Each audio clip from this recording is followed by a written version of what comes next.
जिंदगी में सबसे बड़ी गलती क्या होती है? गलत फैसला लेना या सही मौके को पहचान कर भी उसे खो देना? सच ये है, जिंदगी हमें मौके देती है, लेकिन हर कोई उन्हें पहचान नहीं पाता। एक छोटे से गांव में एक गरीब मजदूर रहता था। उसकी जिंदगी बहुत साधारण थी।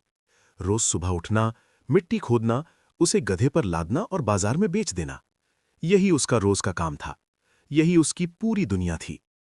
उसके पास ज्यादा कुछ नहीं था, न पैसा, न बड़ा घर, न कोई खास पहचान, लेकिन फिर भी वो अपनी जिंदगी से संतुष्ट था। एक दिन जब वो हमेशा की तरह मिट्टी खोद रहा था, अचानक उसके फावड़े से कुछ टकराया। उसने मिट्टी हटाई और उसे एक चमकदार पत्थर मिला। वो पत्थर थोड़ा अलग था, चमक रहा था, लेकिन मजदूर को उसकी असली कीमत नहीं पता थी। उसने सोचा, अच्छा दिख रहा है, गधे की गले में बांध देता हूं, और उसने वही किया। अगले दिन जब वो गधे के साथ गांव से गुजर रहा था, एक सेठ जी की नजर उस पत्थर पर पड़ी। सेठ जी समझदार थे। उन्हें लगा ये साधारण पत्थर नहीं है। उन्होंने मजदूर से पूछा, ये क्या है? मजदूर बोला, बस एक चमकीला पत्थर है। सेठ ने कहा, 50 रुपए में दे दो। मजदूर खुश हो गया। वाह, एक पत्थर के 50 रुपए! और उसने तुरंत बेच दिया।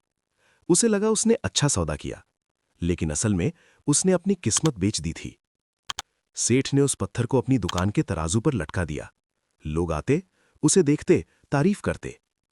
एक दिन एक जौहरी दुकान पर आया। उसने जैसे ही उस पत्थर को देखा, वो समझ गया, ये हीरा है।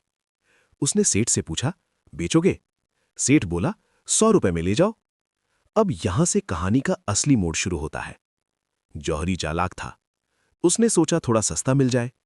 उसने कहा, 80 रुपए में दे दो। सेठ नहीं माना। जौहरी बोला, ठीक है, मैं कल आकर ले जाऊंगा, और चला गया। उसी दिन शाम को वहां एक दूसरा जौहरी गुजर रहा था। उसने भी उस पत्थर को देखा और तुरंत पहचान लिया। लेकिन फर्क क्या था? उसने सोचा नहीं, उसने बार्गेन नहीं किया, उसने वेट नहीं किया। उसने तुरंत 100 रुपए दिए और हीरा खरीद लिया। अगले दिन पहला जौहरी वापस आया, लेकिन अब बहुत देर हो चुकी थी। हीरा जा चुका था। वो गुस्से में बोला, तुम बेवकूफ हो, वो हीरा था। सेठ ने शांत होकर जवाब दिया, मुझे नहीं पता था, इसलिए मैंने सस्ता बेच दिया। लेकिन तुम्हें पता था, फिर भी तुमने मौका खो दिया। ये सुनकर जौहरी चुप हो गया। इस कहानी में 3 लोग हैं, मजदूर, सेठ और जौहरी। लेकिन गलती किसकी सबसे बड़ी थी? मजदूर की, सेठ की या जौहरी की? सबसे बड़ी गलती जौहरी की थी, क्योंकि उसे पता था, फिर भी उसने एक्शन नहीं लिया। मौका पहचानना जरूरी है, लेकिन उससे भी ज्यादा जरूरी है तुरंत एक्शन लेना। ज्यादा सोचोगे तो मौका निकल जाएगा। कंजूसी हर जगह सही नहीं होती। और सबसे बड़ी बात, कल नहीं, अभी।